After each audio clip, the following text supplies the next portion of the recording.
కృపాంజలి కార్యక్రమానికి ప్రేమతో మేము ఆహ్వానిస్తున్నాం. గత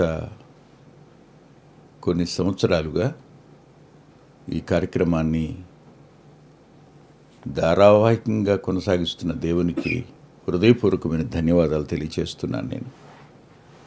అంతేకాదు, ఈ కార్యక్రమం కోసం ప్రార్థించేవారు, ఈ కార్యక్రమంలో సహకరించేవారు, ఈ కార్యక్రమం కోసం నిలబడినవారు, వారందరికీ రాదగిన దీవెన ప్రభు తప్పక అనుగ్రహిస్తారని నమ్ముతున్నాను. ఆయన ఎవరికి రుణస్థుడిగా ఉండడు. దినాలు గడిచే కొద్దీ ఈ కార్యక్రమాన్ని గురించిన విషయాన్ని మర్చిపోతావేమోనని ఒకసారి జ్ఞాపకం చేసుకుంటున్నాను. నేను టీవీలోనికి రావడానికి ఏమాత్రం సుముఖ చూపలేదు.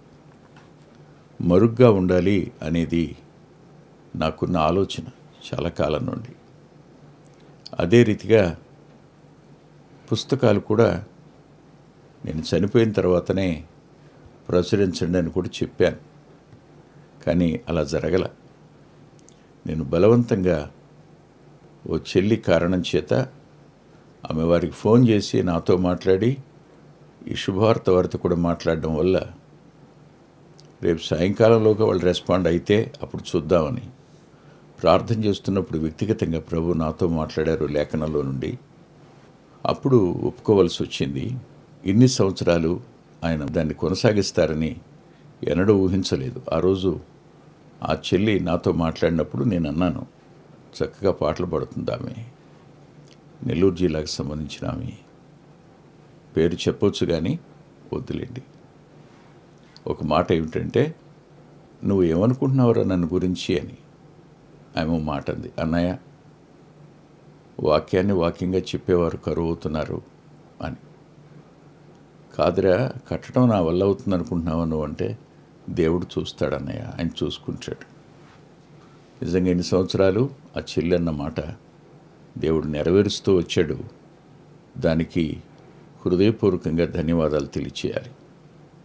మరో సంగతి కూడా ఏమిటంటే, ఈ మధ్యకాలంలో శిలువ ప్రత్యక్షత, యాక్చువల్గా శిలువకు శత్రువులు అనే హెడ్డింగ్ దానికి పెట్టాం. కానీ మరోసారి దాన్ని చూసినప్పుడు శిలువకు శత్రువుల గురించి అందులో ఏమీ రాయలేదు.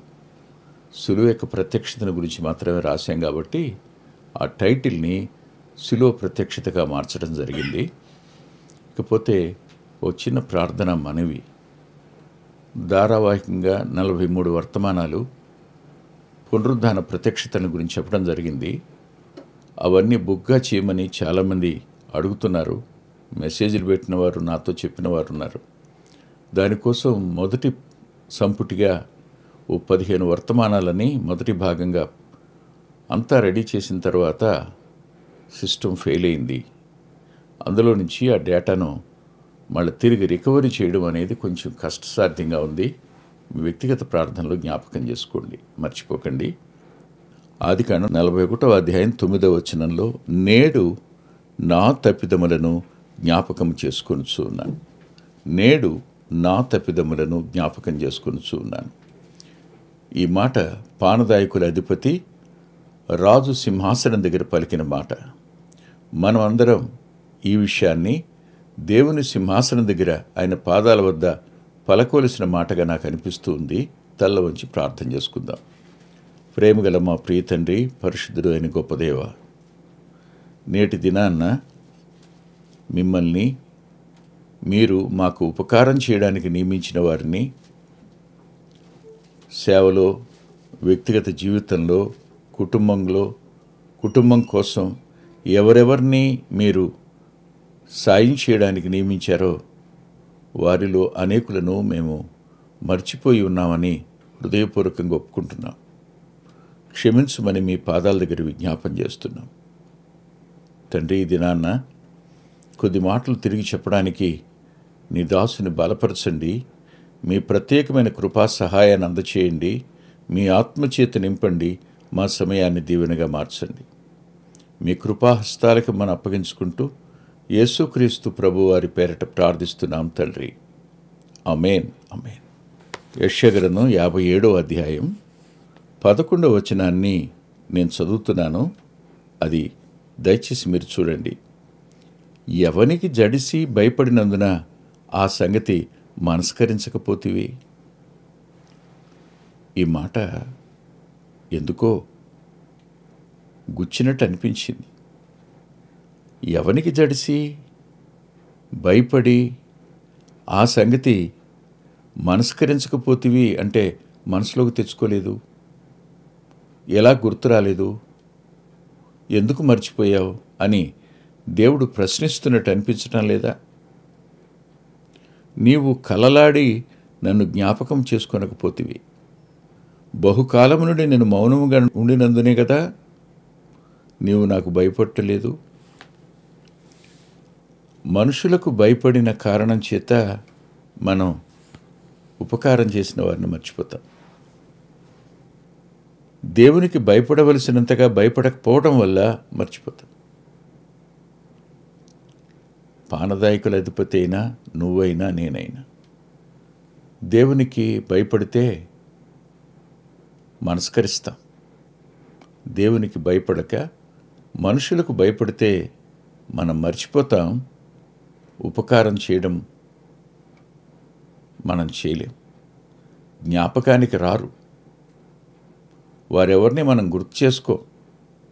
చాలాసార్లు చాలామందిని జ్ఞాపకం చేసుకుంటాం వాస్తవంగా, కానీ వారు మనల్ని జ్ఞాపకం చేసుకోకపోయినా పర్వాలేదు, మనం మాత్రం వారిని జ్ఞాపకం చేసుకుని వారి కొరకు ప్రార్థించటం అనేది మనకు దేవుడిచ్చిన అవకాశం, ఆధిక్యత కూడా. మనిషి ఎందుకు మర్చిపోతాడు? మర్చిపోవడానికి గల కారణం ఏమిటి? మీరు తిరిగి ఆలోచించవలసిన సంగతి కదా. మనం అందరం ఒక్కసారి హోషేయ గ్రంథం దగ్గరికి వద్దాం. హోషేయ గ్రంథం దగ్గరికి వస్తే హోషేయ గ్రంథంలో ఇలా రాసింది. 13వ అధ్యాయం 13వ అధ్యాయంలో 6వ వచనాన్ని నేను చదువుతున్నాను. తరువాత వారికి మేత దొరకగా వారు తిని తృప్తి పొందిరి, తృప్తి పొంది గర్వించి నన్ను మరచిరి. తరువాత వారికి మేత దొరకగా వారు తిని తృప్తి పొంది, కరువులో ఉండగా, కష్టంలో ఉండగా ఎవరు మనకు సాయం చేశారో అటు తరువాత మన పరిస్థితి మెరుగయ్యాక మన తిండి మనం మర్చిపోవడానికి కారణమవుతుంది. అవును, మీకు గుర్తునుండాలి,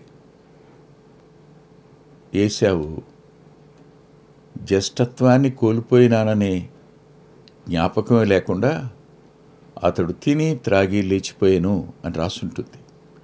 తిని త్రాగి లేచిపోయాను. జ్యేష్ఠత్వానికి పెద్ద విలువ ఇవ్వలేదు అతను. అవునా? మరి జ్యేష్ఠత్వానికి విలువ ఇవ్వకపోతేనే అతన్ని మనం అలా మాట్లాడుకుంటామే. దేవునికే విలువ ఇవ్వని మనకు, దేవుణ్ణే మర్చిపోయిన మనుషులకు ఇంకేం పేరు పెట్టాలో ఒక మారు ఆలోచించండి దయచేసి. క్షమించండి, ఈ విషయాన్ని నేను ఒకసారి పానదాయకుల అధిపతి దగ్గర తీసుకుని వస్తాను. జైల్లో ఉండగా ఎలాంటి ఆహారం పెట్టుంటారు, కానీ ఇప్పుడు ఇంటికి వెళ్ళాక అందరితో కలిసి ఎలా సంతోషించుంటాడు, ఎలా సమృద్ధిని అనుభవించుంటాడు. మరలా తన వెనకటి పరిస్థితి తనకి వచ్చింది కదా, దాన్ని బట్టి సంతృప్తిగా ఇష్టం వచ్చిన విధంగా అతడు అందరితో కలిసి భుజించి ఉంటాడు. గుర్తుపెట్టుకోండి, భోజనం మనం మర్చిపోవడానికి కారణమవుతుంది. అందుకనే ఫిలిప్పీ పత్రికలో అంటాడు, వారి కడుపే వారికి దేవుడు అంటాడు. మర్చిపోవడం అనేది, కడుపు నిండితే మర్చిపోతారు, అనుమానం ఏం లేదు. కడుపు కాలినప్పుడు గుర్తొస్తారు, కానీ కడుపు నిండినప్పుడు మర్చిపోయే స్వభావం మానవులమైన మనలో ఉంది. ఖచ్చితంగా మర్చిపోతాం, అనుమానం ఏం లేదు. కేవలం అంతేనా అంటే అది మాత్రమే కాదు. ఒకసారి మీరు నాతో పాటు సామెతల గ్రంథం దగ్గరికి రండి. సామెతల గ్రంథకర్త ఇలా రాశాడు. 31వ అధ్యాయంలో 7వ వచనంలో, వారు త్రాగి తమ పేదరికమును మరుతురు అన్నాడు. అంటే చాలాసార్లు తాగేవాళ్ళని అడగండి, ఎందుకు తాగుతున్నారు మీరు అంటే, ఏం చెప్తాం సార్, మర్చిపోవడానికి. ఏం మర్చిపోవడానికి?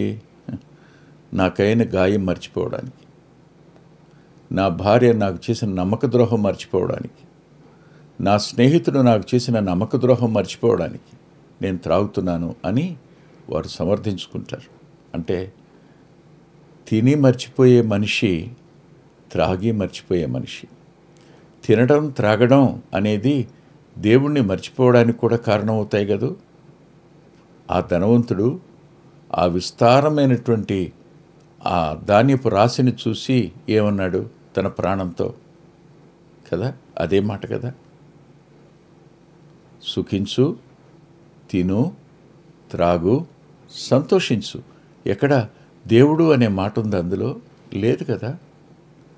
మనిషి తానున్న కష్టకాలంలో, తానున్న కరువు కాలంలో, తానున్న ఇబ్బందుల మధ్య ఎవరు మేలు చేశారు, ఎవరు ఉపకారం చూపారు, వెలుపలికి రావడానికి కారకుడైన దేవుడిని కూడా మర్చిపోతారు, సాయం చేసిన మనుషులను కూడా మర్చిపోతారు.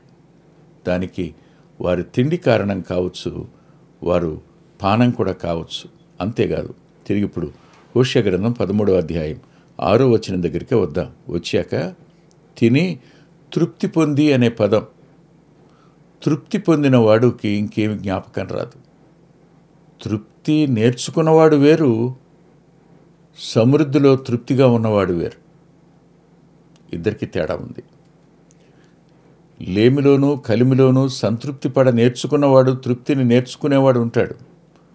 అన్ని విషయాలలో అతడు ఏమాత్రం తొణకడో బెణకడో. కానీ ఒకే ఒకసారి ఉన్న పళంగా తృప్తిలోనికి వెళ్ళిన ఏ వ్యక్తి అయినా ఖచ్చితంగా మర్చిపోయే అవకాశం ఉంది.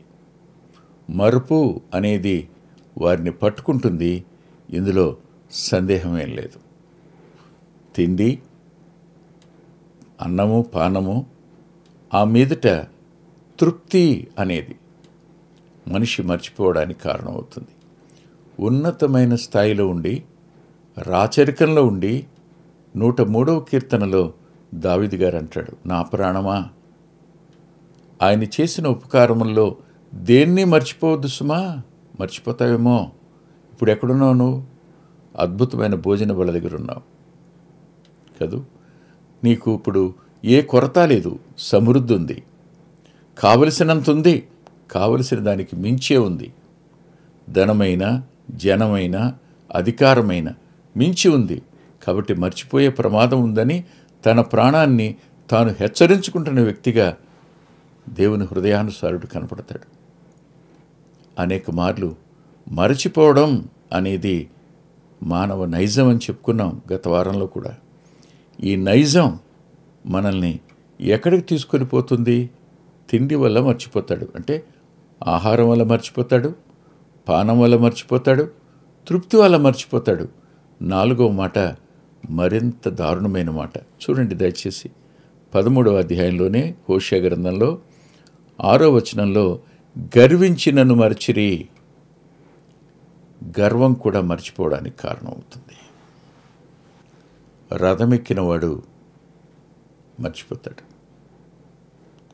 గుర్రం ఎక్కినవాడు మర్చిపోతాడు, అధికారం సింహాసనం ఎక్కినవాడు మర్చిపోతాడు.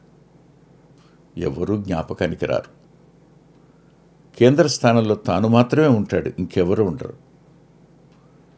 ఇది కృతజ్ఞత లేకపోవడం. గుర్తు రాకపోవడానికి ఈ కారణాలన్నిటినీ లేఖనం స్పష్టంగా చెప్పింది. కానీ ఒకసారి పరిశీలన చేసుకుందాం. ఇవాళ ఈ సమృద్ధి వెనక ఎవరున్నారు? శ్రమపడిన అమ్మ లేదా? కష్టించిన నాన్న లేడా? ప్రోత్సహించిన అన్న లేడా? అన్నం పెట్టిన వదిన లేదా? వెన్నుతట్టిన స్నేహితుడు లేడా? కానీ వారెవరు జ్ఞాపకం ఉన్నారు ఇవాళ? వారిని ఎవ్వరినీ మనం జ్ఞాపకం చేసుకో, ఎప్పుడూ మర్చిపోయాం.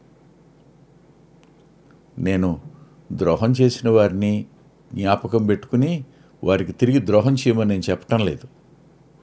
మేలు ఉపకారం చేసిన వారిని జ్ఞాపకం చేసుకుని వారికి ఉపకారం చేయమని చెప్తున్నాను. వారిని మర్చిపోవద్దని చెప్తున్నాను. వారి యొక్క విజ్ఞాపనను మరువద్దని చెప్తున్నాను. మనకి చేసిన అభ్యర్థనను గుర్తుపెట్టుకోవడం అనేది మానవత్వం. అది ఇంగ్లీష్ పదం కామన్ సెన్స్ అనే పదం. అది లేకపోవడం వల్లే ఏం జ్ఞాపకానికి రావు. తిని త్రాగి తృప్తి పొంది గర్వించి మర్చిపోవడం అనేది మానవునికి సర్వసాధారణం కదా, సర్వసాధారణం.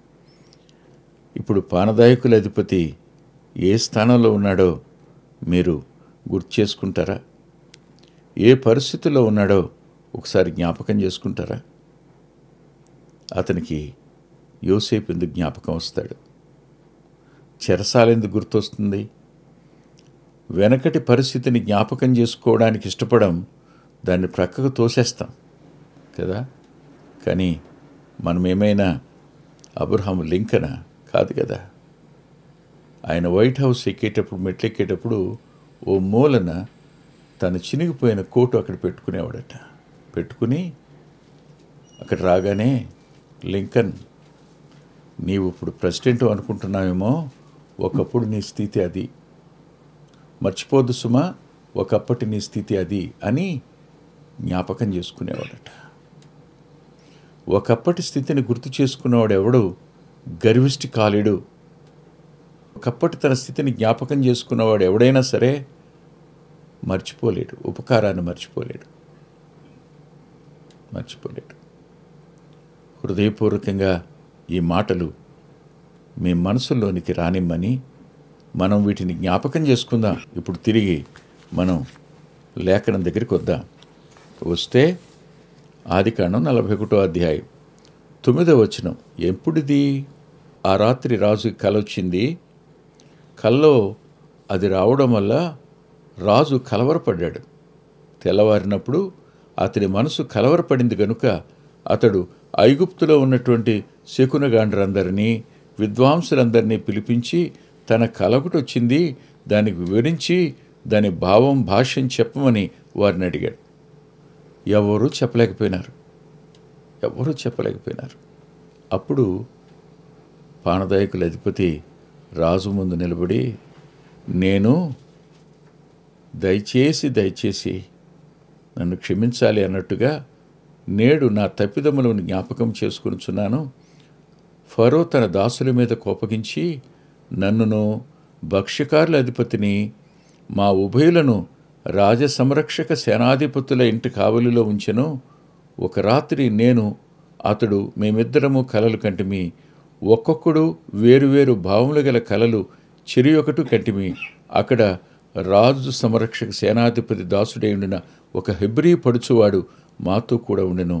అతనితో మా కలను మేము వివరించి చెప్పినప్పుడు అతడు వాటి భావమును మాకు తెలిపెను. ఒక్కొక్కని కల చొప్పున దాని భావమును తెలిపెను. అతడు మాకు ఏ భావములు తెలిపినో ఆయా భావముల చొప్పున జరిగెను. ఆలోచించండి. ఇప్పుడు ఎవరు జ్ఞాపకం చేస్తారు? దేవుడే జ్ఞాపకం చేస్తాడు. దేవుడు జ్ఞాపకం చేసినప్పుడు కూడా హృదయాన్ని కఠినపరుచుకుంటే జాగ్రత్త, నష్టపోవడం ఖాయం. దేవుడు గుర్తు చేసినప్పుడు కూడా మనం పశ్చాత్తాపడకపోతే, నేను తప్పు చేశాను, నాకు ఉపకారం చేసిన వారికి అపకారం చేసిన బుద్ధి కలిగి ఉన్నాను, నన్ను ఎవరు ప్రేమించారో వారిని కాకుండా వారికి విరోధమైన వారి మాటలు నమ్మి నేను వారి మీద కక్ష పెంచుకున్నాను, ఇవాళ వాళ్ళకి నష్టం కలుగు చేసేవాడిని అయిపోయినాను అని యోవాషు వంటి వాళ్ళంగా మనం మారిపోవడం ఎంత ప్రమాదకరం ఆలోచించండి. మీరు ఆలోచించండి ఒకసారి. వాస్తవం కదా. అంతేకాదు, ఆషురోషులాగా అయ్యయ్యో వస్తిని నేను తీసేశానే అని పశ్చాత్తాపడిన సమయం ఇంకేమాత్రం అనుకూలం ఉండదు. నేడు అనే సమయం ఉండగానే దేవుడు మనకిచ్చిన అవకాశాన్ని సద్వినియోగం చేసుకుంటూ పశ్చాత్తాపడి తిరిగి మేలు చేయడానికి, తిరిగి ఉపకార బుద్ధి కలిగి ఉండడానికి ప్రభువు తాను క్షమించిన క్షమాపణ శిలువలో తాను అనుగ్రహించినటువంటి నిత్య జీవం కలిగిన మనం అదే త్రోవలో నడవడానికి పరిశుద్ధాత్మ దేవుడు మనకు సహాయం చేయనుగాక. ప్రార్థన చేసుకుందాం. ప్రేమగల మా ప్రియ తండ్రి, కృపగలిగిన మా దేవ, ఎంతైనా నమ్మదగిన వారు మీరు. మీ కృపకు, మీ కాపుదలకు, మీ దయా సంరక్షణలకే కూడి ఉన్న మా ప్రియులందరినీ అప్పగించుకుంటూ బలపరచుమని, సాయపడమని యేసుక్రీస్తు ప్రభు వారి పేరట ప్రార్థిస్తున్నాం తండ్రి. ఆమేన్. ప్రభుచితమైతే వచ్చే వారం కలుసుకుందాం. అద్భుతమైన పుస్తకాలు అందుబాటులో ఉన్నాయి. అందులో అంత్యోక్ మినిస్ట్రీస్ నుంచి ప్రచురితమైన మీ ఆత్మీయ క్షేమానికి మేలు కలుగు చేసే పుస్తకాలు, మీ ఆత్మలను దేవుని కొరకై ఉజ్జీవింప చేసే పుస్తకాలు, ప్రభువులాగా జీవించడానికి ప్రేరేపించే పుస్తకాలను దైవాత్మ సహాయంతో రాయటం జరిగింది. పిల్లల కొరకై చిత్రీకరించబడిన 5 DVDలు అందుబాటులో ఉన్నాయి. ప్రతి DVD పిల్లలను దేవుని కొరకు ఎంతగానో విశ్వాసాన్ని పెంపొందింపజేసేవిగాను, ఆసక్తిని కలిగించేవిగాను, ఆత్మలో ప్రభువుని హత్తుకునేట్టు చేసేవిగాను ఉన్నాయి. ఈ మధ్యన వెలువడినటువంటి ఆ DVD సాధనం, అది మీ పిల్లలకు ఎంతైనా మేలు చేస్తుంది. ఆ పాటలను మీరు చూస్తున్నారు. వాటన్నిటినీ మీరు పొంది ఆత్మీయంగా మేలు పొందాలని ఒక దైవ సేవకునిగా మీకు మనవి చేస్తున్నాను. 6వ పిల్లల DVD సమయం అందుబాటులో ఉంది. 5 చూసిన వారు 6వది కూడా మీ పిల్లలకు చూపించి మీరు చూచి అంతరంగంలో దేవుని స్తుతిస్తారని నమ్ముతున్నాను. తప్పకుండా ఈ DVDలు తీసుకోండి. 2018వ సంవత్సరం తెలుగు VBS